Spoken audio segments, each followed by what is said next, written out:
qui ci stiamo estinguendo. Ci stiamo estinguendo perché dagli ultimi dati del SER, del Servizio Epidemiologico Regionale, noi vediamo che le gravidanze c'è una denatalità. I dati sono chiari. Nella Marca, come in Veneto, in 10 anni c'è stato un calo del 28% delle nascite, come dire che più di una culla su 4 è rimasta vuota. A questo va sommato il calo costante delle coppie fertili, sceso al 68%. I dati dicono che ormai anche nel Veneto, e in particolare in provincia di Treviso, la media è di 1,36 bambini per donna e l'età si sta alzando da 32 a 33 anni. Del resto già in natura, in età fertile, la probabilità media di una gravidanza è del 25%, che scende progressivamente con gli anni.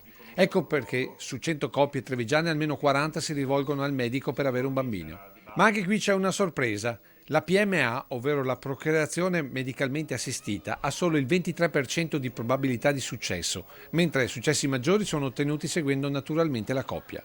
L'esperienza di un anno è stata fatta dall'ULSS-2 su 2 gruppi di coppie. Coppie che seguivano la procreazione medicalmente assistita e un altro gruppo invece che seguiva i metodi naturali. Ebbene, abbiamo visto che il gruppo che seguiva i metodi naturali, naturalmente coppie che hanno un'infertilità inspiegata, quindi non con patologia organica, abbiamo visto che il gruppo che ha seguito i metodi naturali ha avuto più del 50% entro un anno una gravidanza. Dietro a questo dato sono davvero tanti i fattori e tra questi il forte impegno che le donne di oggi affrontano nella società.